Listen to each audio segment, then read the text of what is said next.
Salam Quantum Leadership. Dalam video kali ini kita akan membahas, benarkah di tahun 2023 terjadi resesi ekonomi dunia? Kalau benar terjadi, maka di sini peran penting pemimpin tentu sangat menentukan bagaimana bisnis perusahaannya mampu menghindar dari resesi ekonomi tersebut, atau setidaknya mampu bertahan dalam badai mengguncang. Bila kita lihat informasi dari IMF bahwa tahun 2023 merupakan tahun gelap bagi ekonomi dunia, demikian pula Bank Dunia memprediksi hal yang sama. Inflasi yang tinggi salah satu penyebabnya, baik dialami oleh negara-negara maju hingga berdampak pada negara-negara Asia, termasuk negara Indonesia. Hal ini sudah terlihat dari beberapa negara maju yang memutuskan menaikkan suku bunga acuannya di Bank Sentral agar menekan inflasi. Bahkan dari Menteri Keuangan Ibu Sri Mulyani, sudah ada 28 negara yang meminta dana talangan dari IMF, mendaftar masuk jadi pasiennya. Lalu apa itu inflasi? Sederhananya, inflasi akan membuat harga barang-barang akan menjadi mahal. Ketika semua harga produk naik, namun daya beli masyarakat menurun, disitulah potensi inflasi meningkat. Bahkan Presiden Jokowi mengatakan, mengenai resesi global tahun ini sulit dan tahun depan, sekali lagi saya sampaikan, akan gelap. Dan kita tidak tahu badai besarnya seperti apa. Sekuat apa tidak bisa dikalkulasi. Nah, biasanya bila terjadi resesi, semoga tidak ya, maka akan terjadi PHK besar-besaran karena perusahaan kesulitan untuk mendapatkan revenue, apalagi profit. Walaupun revenue-nya sama, namun biaya operasional dan labor cost akan meningkat. Belum lagi anak fresh graduate akan semakin kesulitan mencari lowongan pekerjaan. Di sisi lain, kenaikan UMK yang diprediksi 11 hingga 12% tahun 2023 ikut mempengaruhi beban biaya perusahaan. Menurut Otoritas Jasa Keuangan, ada beberapa tanda suatu negara mengalami resesi, mulai dari penurunan domestik bruto atau PDB, meningkatnya pengangguran, pertumbuhan ekonomi negatif selama 2 kuartal berturut-turut. Resesi atau tekanan ekonomi yang berkelanjutan ini sudah diprediksi dan tentu bukan seperti petir di siang bolong. Namun sudah akumulasi dari yang terjadi sejak tahun 2017, yaitu diawali Perang Dagang Amerika Serikat dengan China. Disusul 2 tahun COVID-19 yang melanda dunia, mengakibatkan bank sentral negara-negara raksasa mengurangi stimulusnya, hingga perang Rusia versus Ukraina yang mengakibatkan naiknya harga pangan dan energi dunia terjadi, karena ekspor-impor terhambat dan bahkan harus memutar lebih jauh proses distribusinya untuk menghindar perang antara Rusia dan Ukraina.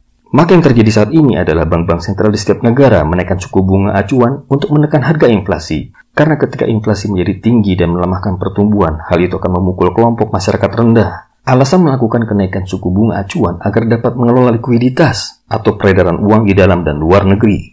Dalam teori ekonomi, jumlah uang beredar akan mempengaruhi inflasi. Semakin banyak uang yang beredar, maka inflasi semakin tinggi. Sebaliknya, ketika jumlah uang yang beredar menurun, maka tingkat inflasi juga akan menurun. Dengan menaikkan suku bunga acuan, bunga deposito, dan imbal hasil surat berharga yang tinggi, harapannya masyarakat akan memilih untuk menempatkan uangnya di bank dibandingkan menghabiskannya untuk konsumsi. Imbasnya, peredaran uang berkurang dan permintaan terhadap barang menurun. Saat permintaan barang melandai, harga akan cenderung merosot. Pada akhirnya tingkat inflasi bisa menurun. Seperti itulah kura-kura. Bila kita lihat proyeksi pertumbuhan ekonomi skenario resesi global, dari Bank Dunia menyatakan bahwa ekonomi global pertumbuhannya naik 2,8% di tahun 2022. Namun di tahun 2023 turun menjadi 0,5%. Tahun 2024 naik ke 2%. Sedangkan ekonomi negara maju tahun 2022 di 2,3%. Di tahun 2023 turun minus 0,6%. Dan ini pertama kalinya terjadi dalam sejarah negara maju, minus pertumbuhannya. Walaupun pada tahun 2024 naik kembali, tapi hanya di 1%. Bagaimana dengan ekonomi negara berkembang termasuk Indonesia yang kaya akan komoditasnya?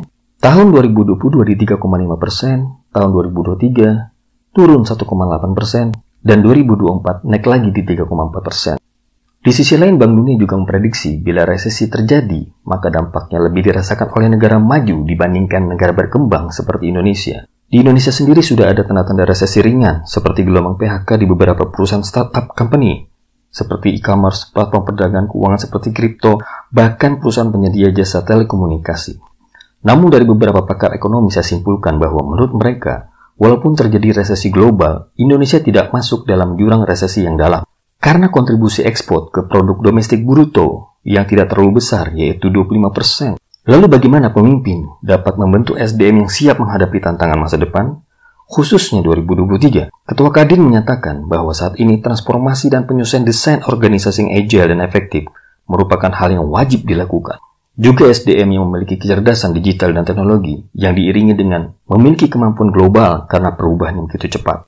Jadi dapat saya simpulkan tips pemimpin dalam menghadapi resesi ekonomi 2023 dengan 5 cara berikut.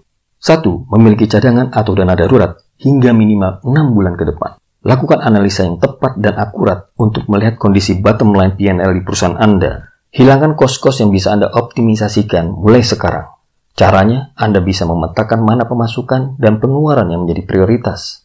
2. Cari alternatif pendapatan. Di saat pandemi COVID-19 tentu membuat banyak perusahaan belajar dengannya, di mana bisnis yang sebelumnya offline harus shifting ke online. Tentu hal ini membuat para leader perusahaan belajar banyak bagaimana mencari alternatif pendapatan.